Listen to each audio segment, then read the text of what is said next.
El resentimiento y las quejas. Renegar es una de las estrategias que utilizas para fortalecerte. Cada queja es una historia inventada por tu errónea forma de pensar. Entonces, crees ciegamente en esa historia inventada. No importa si expones tus quejas, o si las piensas en silencio. De hecho, vienes sobreviviendo a base de lamentos. Esto es así, porque no tienes mucho más con lo cual identificarte. Cuando eres presa de tu yo falso o ego, es decir, de tu errónea forma de pensar y pensar, te lamentas habitualmente, y en particular de los otros. Sin embargo, es algo que haces inconscientemente, lo cual significa que no sabes lo que haces. Le aplicas rótulos mentales negativos a los otros, ya sea en su propia cara, o cuando hablas de ellos. Este es uno de los componentes de tu particular forma de pensar. Utilizas adjetivos ultrajantes para rotular a los otros, porque esta es la forma más cruda y egoísta que tienes de obrar, para satisfacer tu egoísta necesidad de tener la razón y triunfar sobre los demás. Idiota, perra, infeliz, forro, imbécil, son pronunciamientos definitivos contra los cuales no hay argumento posible. En el nivel más bajo de tu estado de inconsciencia, están los gritos, las injurias, y está tu violencia interna y externa. El resentimiento acompaña a tus lamentaciones, a tus rótulos mentales, y refuerza aún más tu errónea forma de pensar o ego. El resentimiento equivale a que sientes amargura, indignación, agravio u ofensa. Resientes la ambición de la gente, su deshonestidad, su falta de integridad, lo que hace, lo que hizo en el pasado, lo que dijo, lo que no hizo, lo que debió hacer o no hacer. Inconscientemente, te encanta esto.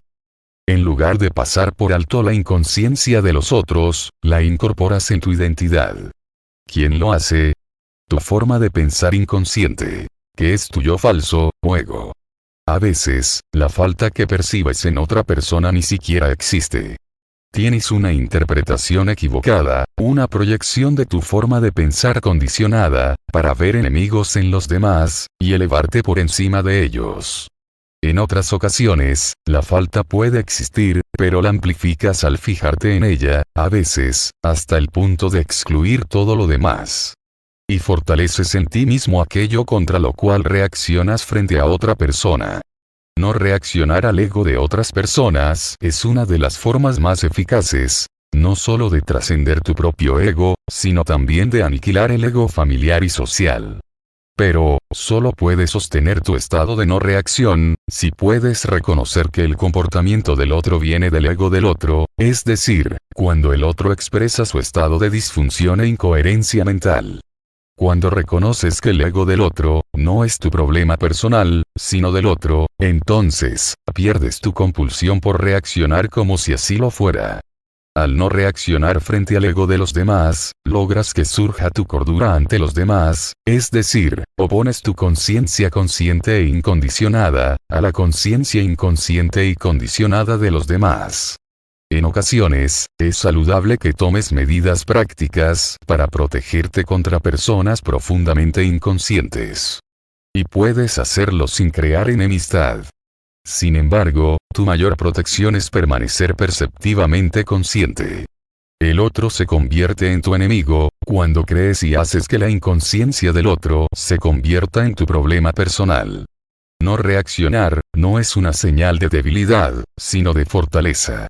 Otra forma de expresar la ausencia de tu reacción es el perdón. Perdonar es pasar por alto, o no reparar. No reparas en el ego del otro, sino que miras la cordura alojada en la esencia de todos los seres humanos. Sin embargo, no puedes evitar quejarte, te encanta quejarte y resentirte, no solo con respecto a otras personas, sino también con las situaciones de tu vida. Lo mismo que haces con una persona, lo haces con una situación. La conviertes en tu enemiga. La discrepancia siempre es: esto no debería estar sucediendo. No quiero estar aquí. No quiero tener que hacer esto. Es una injusticia conmigo. Por supuesto, el peor enemigo de tu ego es el aquí y ahora, el instante presente, es decir, el único momento donde realmente transcurre la vida. No tienes que confundir las quejas con el hecho de hacerle ver a otra persona una deficiencia, o un error, a fin de que pueda corregirlo. Y abstenerte de quejarte, no significa tolerar la mala calidad o la mala conducta del otro. No es una cuestión egoísta o del ego decirle al mozo que la comida está fría y que debe calentarla, siempre y cuando te atengas a los hechos, los cuales siempre son neutros. Renegar es decir cómo te atreves a traerme la comida fría. Hay aquí un yo al cual le encanta sentirse personalmente ofendido por la comida fría, y que va a sacar el mayor provecho de la situación. Un yo que disfruta cuando encuentra la falta en el otro. Este tipo de quejas están al servicio de tu ego, no de tu cambio o transformación. Es obvio que tu ego a veces no desea cambiar, a fin de poder continuar quejándose. Trata de atrapar a la voz de tu mente, en el momento mismo en que te quejas de algo, y reconócela por lo que es. La voz de tu yo falso o ego, nada más que una errónea forma de pensar y pensar condicionadamente. Cada vez que tomas nota de esta voz, también te das cuenta, de que tú no eres la voz, el que piensa está en primer plano. Es así como te liberas de tu ego, es decir, de tu forma de pensar no observada. Tan pronto como tomas conciencia del ego que vive en ti, dejas de ser ego, para convertirte en una vieja forma de pensar condicionada. El ego implica tu inconsciencia. La conciencia consciente y el ego inconsciente pueden coexistir.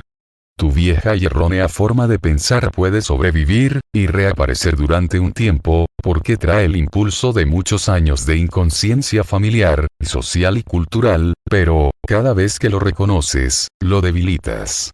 Gabriel Sanueza Artero. Psicoterapeuta.